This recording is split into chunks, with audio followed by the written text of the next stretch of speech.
Hi. Hello, everyone. Welcome to week 4 preview. I'm speaking in weird, halted non-sentences on this episode of Old Man Squad Fantasy Basketball. I'm reeling that you can actually see the text on the t-shirt underneath my sweatshirt right now. I'm looking at the YouTube. I thought it was just dirty, but that's the shirt underneath it. Doesn't matter.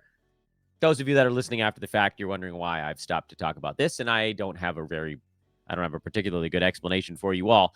I'm Dan Bespris. This is Old Man Squad Fantasy Basketball. I'm at Dan Bespris, DanBesBris on Twitter. Please do give a follow over there. Make sure to hit that like button as you're settling in on YouTube. Subscribe however you're taking in our content at Old Man Squad, and drop that 5-star review if you have a moment. It does go a long way. Some of you I've reached out to individually, and I thank you for your efforts on that front.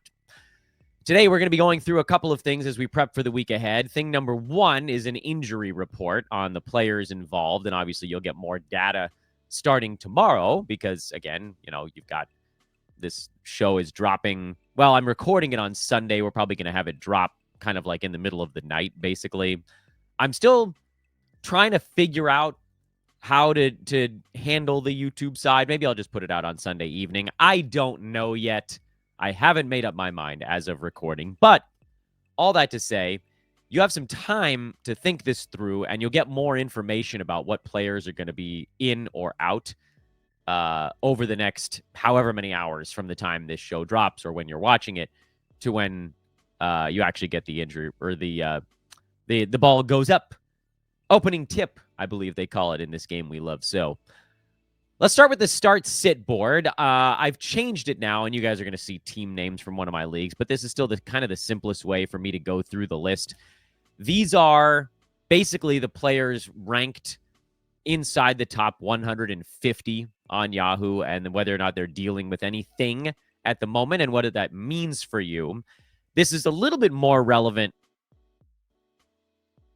for weekly leagues where you have a lineup lock on Monday and then you're stuck through the rest of the week. I think overall those are still kind of an idiotic format in this day and age because so many guys get hurt in the NBA and you end up missing the last 5 days of the week from them, 3 of their 4 ball games. There should be, even in a weekly league, there should be a way to sub a guy out who gets hurt early in the week, but there isn't. It's dumb, but a lot of leagues are like that. And some of the biggest buy-in leagues out there in the world are like that. So we're going to treat it as such. And we'll zip through this. Let's spend about 3, maybe 4 minutes max on injury, sit, start stuff. Starting at the top, there is Kevin Durant is kind of the only one near the top of the board. He's out for a couple of weeks with a strained calf, which is a shame because he was off to a really good start this year, sitting at number 11 in 9-cat. As I mentioned, I thought he was the safest second-round pick I've ever seen in my life from a production standpoint, but playing 39 minutes a game seemingly kind of caught up with them. Suns maybe want to have a game at some point that's not a crunch time one where they need all of Kevin Durant. Just a thought. CJ McCollum is a leave on your bench. We don't have an update on him, so we're not going to push it. Moving into the next 25, DeAndre Hunter, you're not starting him until you know that he's safely back and actually playing minutes. Tyrese Maxey is out for a couple of weeks, so that's one to keep on your bench as well. Desmond Bane.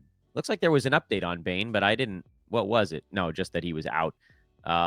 We haven't heard anything about him coming back in the immediate future, so keep him on your bench as well. And that gets us through the top 50. Let's look at 51 through 75 on the Yahoo board. Scrolling. Zach LaVine, game time call. You're probably going to start him unless he gets ruled out. Chicago does play on Monday, so you'll have an update on LaVine before you have to make a call on him. Most likely it's just kind of easing him back in after a prior injury. Paolo's a no. Aaron Gordon is a no. These are all pretty damn easy calls right now, and that gets us through the top 75. Funny thing is, there are a lot of guys hurt right now. As you'll see, we'll do a preview show. Not this one. Basically, our nightly card preview show. We go through all the injuries at play, and there's a million of them. The nice thing is that most of those are very obvious. It's like week-to-week stuff we just talked about. We had, what did I just say? 6, 7, 8 obvious no's. Scotty Barnes, obvious no. Like, you don't even have to think about these. These guys are just out. It's fantastic. Nick Richards, I mean, push the envelope with him anyway. DeJounte Murray, he's out.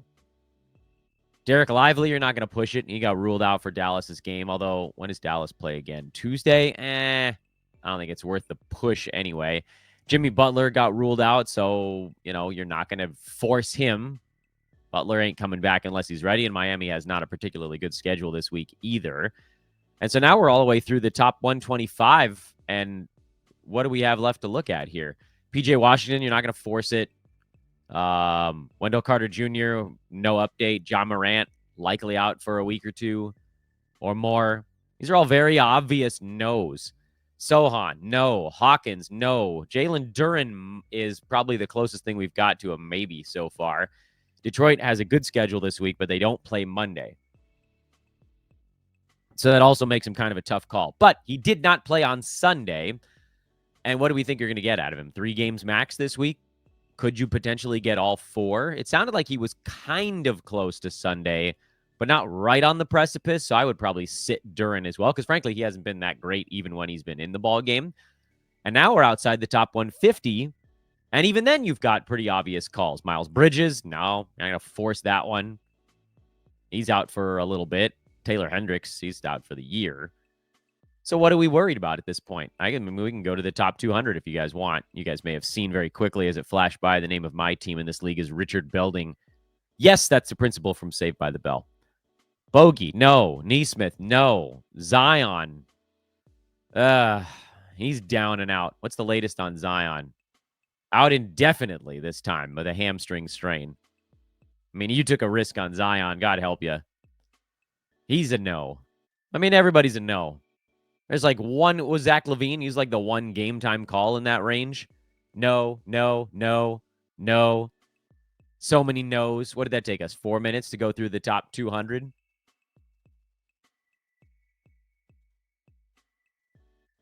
Let's see here. As I'm recording this show, Chet Holmgren went down. Hopefully that's not a big deal. We'll update you if we get any information before we're done recording. Otherwise, we will update you on social media. So that's another good reason to go check in on Twitter. But let's get to the meat of today's show. The meat of today's show is for those of you, which I believe is the vast majority, who play daily leagues, where you can adjust your lineup daily. And this is also geared more towards head-to-head than Roto, because Roto, you're not worried about like a week-to-week. Like, what does week 4 to you mean to you in a Roto league? Nothing. It's just another day, another set of 7 days, I suppose. So this part now is for daily head-to-head leagues. And by the way, what I'm about to show folks on YouTube, and I know every time we do these shows, I'm like, please listen to the show after the fact, because those advertisements actually pay better for content creators than YouTube does. But this particular instance, I think you'd be better served watching. So what I'm flashing up on the screen now is, and I'm trying to zoom in as much as I can, this is our streaming calendar. So this is a horizontal board of every team's schedule in the NBA from day 1 to day whatever the hell number we've got. Who they're playing and on what days. I also have color-coded the days at the top of the board based on how many games there are. You can see basically, 1 is bright green because that's the most quality day you can get. 2 is also going to be pretty bright green. 3, 4, 5, that range is going to be kind of like a medium green because those are good days. 6, 7, 8, and I think 9 even, I just called like kind of medium. Those are days where you expect to have some chunk of players going, but you're not worried too much about it. 10, 11 range, these are like where you're inching up towards overload, and then 12, 13, 14, 15, these are sort of your big ones. What you can see on the screen right now, and I'll try to flash basically this coming week, week 4 and week 5, and you can kind of plan ahead a little bit. First of all, week 5, and I know we're getting way out ahead of things right now, is basically just like how it was in the bubble. You've pretty much got 6, 7, or 8 games every single day. There's a 4 in there. I think that's on a Thursday. But 6, 7, and 8 every other day. So week 5 is going to be a really interesting one for streaming because nobody has a particularly heavy schedule and no one has a particularly terrible schedule. And it all kind of evens out to like, ooh, whoever games this week out the best could get a really nice boost. This week is certainly more playable than week 3, because the one that just got completed, we had the 15-game Monday, the 0 on Tuesday for Election Day. Wednesday was 12, Friday was 13, so a lot of teams had overloads there too. So a lot of teams this last week were basically just looking at Thursday, Saturday, and maybe Sunday as possible streamers, and because of that, there weren't that many bad schedules. There weren't that many great schedules, and it was the flip side. Like, you didn't really need to do anything because you were kind of locked into a number of games almost regardless. And so I personally, in my leagues, I used a lot of my moves up right at the very end of the week, attacking specific categories without getting a big boost in games played. I think I only added 1 game played per move I made. And some moves I made, I added like a half game played, but I swapped out a player that was, I don't know, like getting rebounds when, let's say, I was winning that category by like 50 with a day to go, for someone who had steals, a category that was a dead heat. So in that instance, the guy that got steals was worth not really gaining a game played. I just had to pivot on what categories I was attacking. But I could, because I didn't have to use any moves. Like the first 4 days of the week, I didn't do anything at all.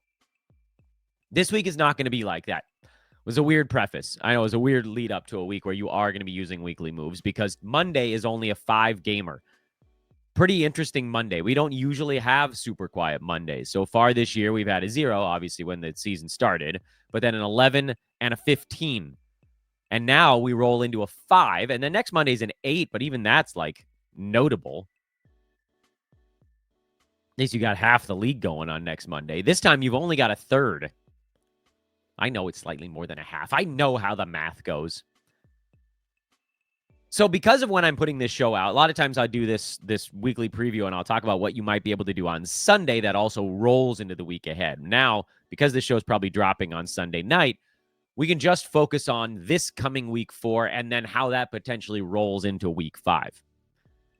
Let's start with the bad schedule. One team has a terrible schedule. It's the Denver Nuggets. They play on Sunday and then they're off for 4 days before they play on Friday and Sunday. So a high traffic Friday. That's a 12-gamer, 10-game Sunday. Probably not an overload day for most Yahoo leagues, because that's 2/3 of teams. 2/3 of 13 games is not 10.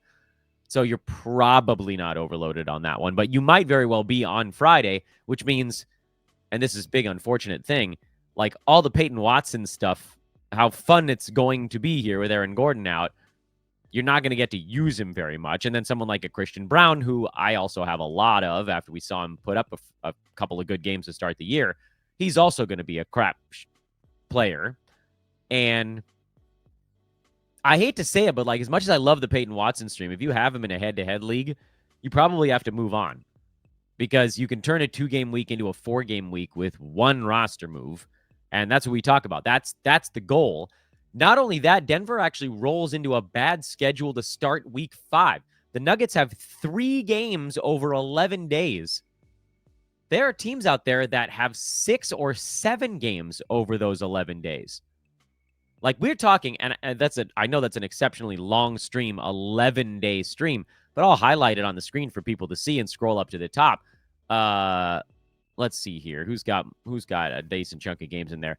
Chicago has 6 over those 11 days. Cleveland has 6 over those 11 days. Detroit has 6 over those 11 days. So there's a number of teams in there. Does anybody have 7? I don't think anybody has 7 because of basically because of the really quiet Thursday this week and how the front end of next week is not super heavy. But there are a lot of teams that have 6 games over those 11 days when the Nuggets only have 3. So that's one roster move to gain 3 games played. It doesn't matter how good you think Peyton Watson's going to be, and I think he's going to be pretty damn good over that stretch. Adding 3 games over a span with one move is basically the ultimate. One roster move to gain 3 games, that almost never happens, especially over a time span that, like, I know 11 games is not short, but it's also not that long. So Denver has a terrible schedule, and you can play it shorter if you want. The big key here for the Nuggets is that they don't play for 4 days in a row. Then they go 3 times over 5 days before having another 2 days off, and then their schedule gets a little bit better again. But there's a lot of ways you could play that situation. Let's talk about the other teams with bad schedules before we get back into how to roll out the week. The Portland Trailblazers have sort of a kooky schedule this coming week where they have Minnesota in town Tuesday and Wednesday, but then they roll into a bad schedule where they have 1 game over 6 days after that and 2 games over 8. So Portland is a team I would not suggest making a move right now. I would suggest making a move on Thursday. Get the hell off of Blazers, Tumani Kamara, Denny Avdia, whoever you've got that's sort of a fringy Blazer. Again, like, okay, you're not going to find, I don't know if anybody goes 4 times over those 6 days because Thursday is a 1-gamer. Well, Dallas does because they're one of the 2 teams that plays. Does Utah also? Yeah. So that's another situation where you can make 1 roster move and go from 2 games over 6 days to 4 games over 6 days. That's pretty good. Quite good, in fact, especially when you think about how you get that quality day in there as well. Utah and Dallas, they avoid the high traffic Friday. Who we just talk about?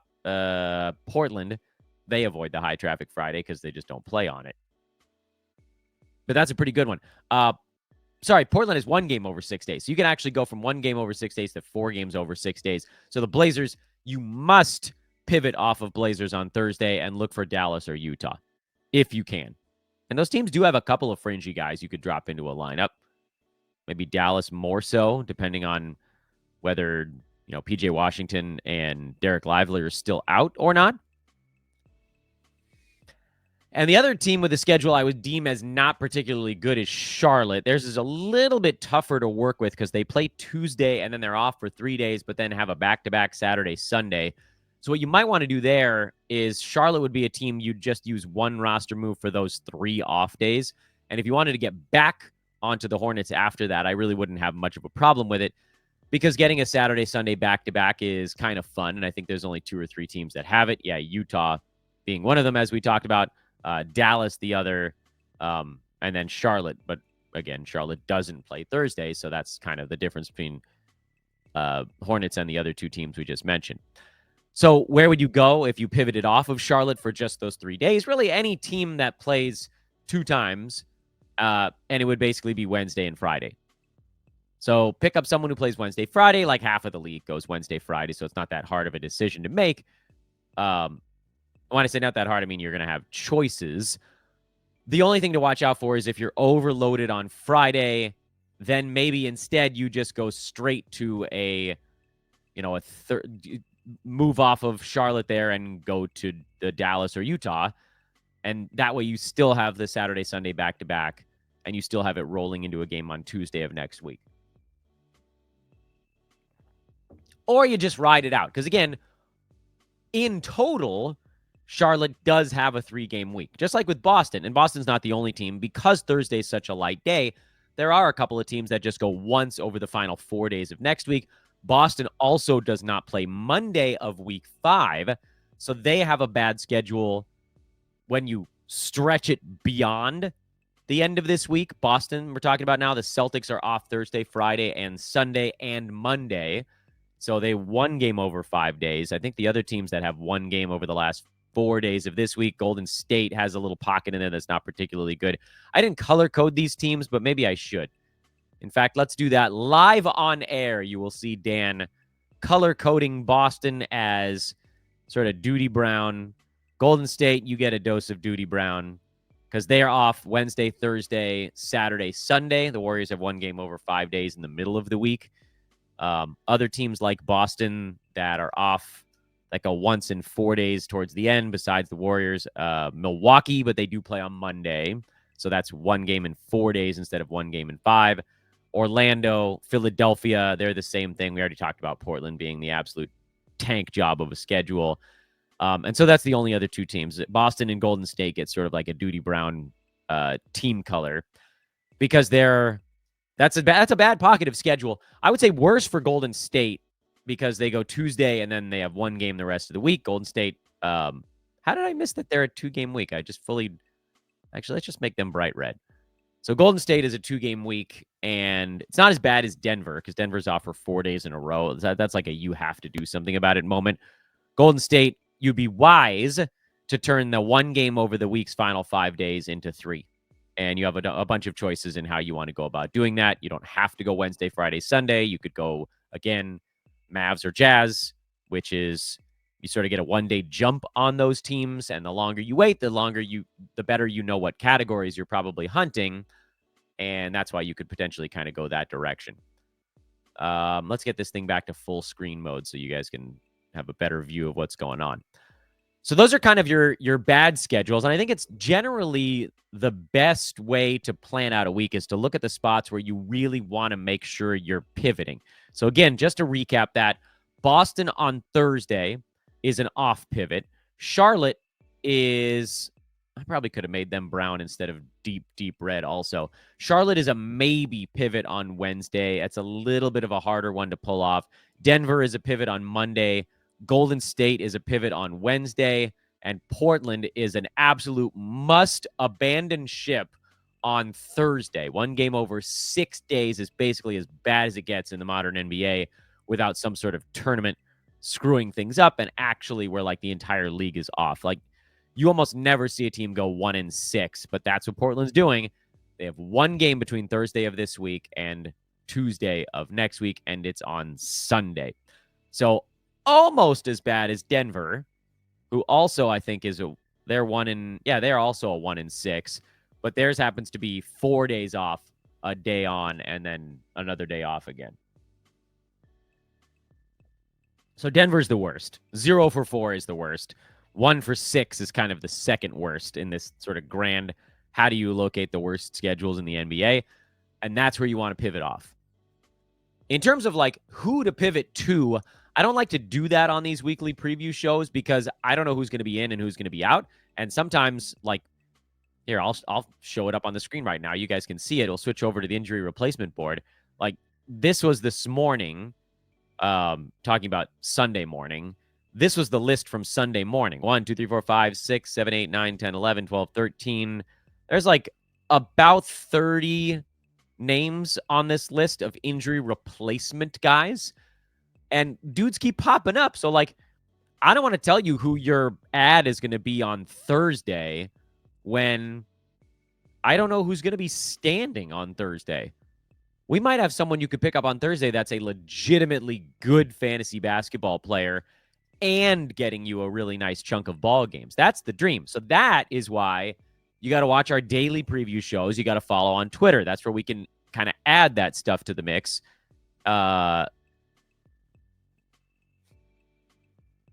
Still waiting on Chet Holmgren update, by the way.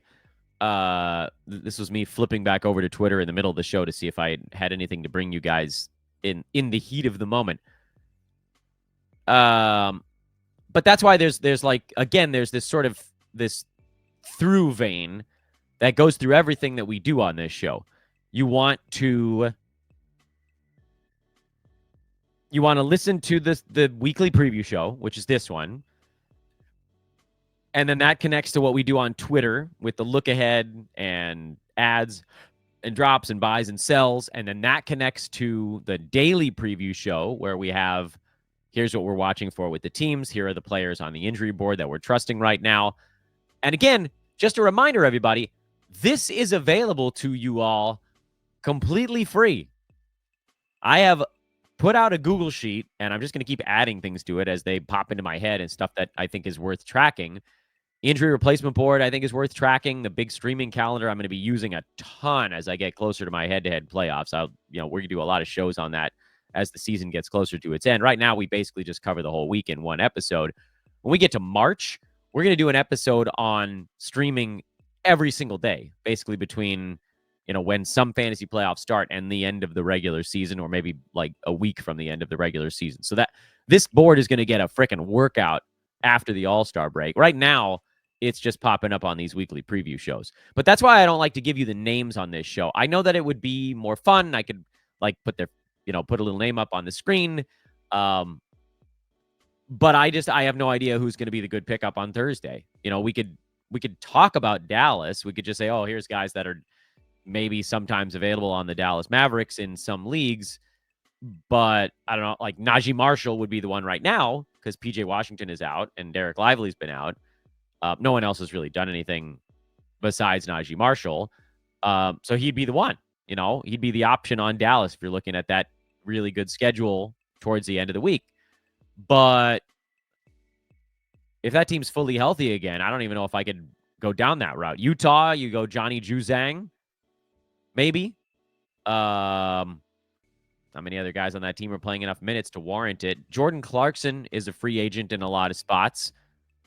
He's available in 3 out of my 10 cash leagues because he's bad in Roto, but he's available in a head-to-head league that I'm in, so it's not completely out of the picture. He is more of a streaming type. That would be one you could go for Utah.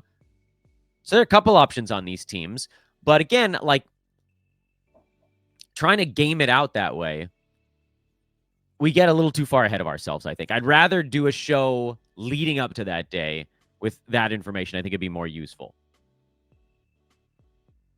Let's spend just a couple more minutes on trying to sort of navigate a path through the week. So now you know the bad schedules, you know some of the good schedules. How do they fit together? That's the last piece of this puzzle. All right, so let's say we want to work from a place of how do we get to the most games played. So Denver has the worst schedule to start the week. The Nuggets are the team we talked about, and I hate to say it, but head-to-headers, you probably need to move on from Peyton Watson on Monday. As much as I love him, and I think he's going to have a really nice run here with Aaron Gordon out, 4 days off just doesn't cut it for a guy who has no super long-term appeal and is, you're probably going to get like top 80 type performance from him, which is great, but not in a 2-game week, it's not. So what do you do instead? Well, you could look at long streams if you wanted to. So New Orleans has 4 games the first 6 days of this week. That's not a bad place to start. Sacramento actually started a 5 games in 7-day span on Sunday. Not that helps you very much anymore, but they also fit the mold of 4 times the first 6 days of the week. San Antonio is a team that fits that mold. Anybody up near the top of the board? No. So it's just those 3 teams we just mentioned that go 4 times in 6 days to start the week. New Orleans, Nolens, Sacramento, San Antonio. There are plenty of streaming options for the Pelicans, especially with Zion out now. You can go Messi. You could go Alvarado if he hasn't been picked up yet. You can go Brandon Boston. There are options there. Sacramento, not much. You could go Keon Ellis and just try to catch some steals, lightning in a bottle. You could go Kevin Huerter if he's on the wire. I don't think anybody else really is. Malik Monk is, in my opinion, way over-rostered right now, but he would be another option. San Antonio with Devin Vassell coming back, Keldon Johnson, Julian Champagny are sort of fringy players that you could look at. I don't know if I'd look a whole lot farther than those guys with the Spurs, but you could consider someone like a Malachi Branham if he was floating around as kind of a lower-end option. So those are possibilities you could do if you wanted to get out from under Denver. That gives you 4 games in 6 days to start the week instead of Denver that has 1 game over those 6 days. You then have to move on from those other teams on Sunday. So it does require you make 1 additional move. And, with Sunday, you either make a move that sets you up for the following week or you make a move that sets you up to have the best chance to win this coming week. I think Golden State was the next one that we needed to worry about. That was a Wednesday. Get the hell out of here. Charlotte was a maybe Wednesday.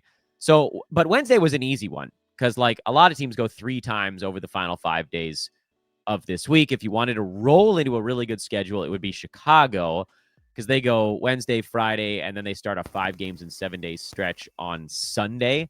But there's a ton of teams that have 3 games in 5 days. We don't even need to go through the streaming options there.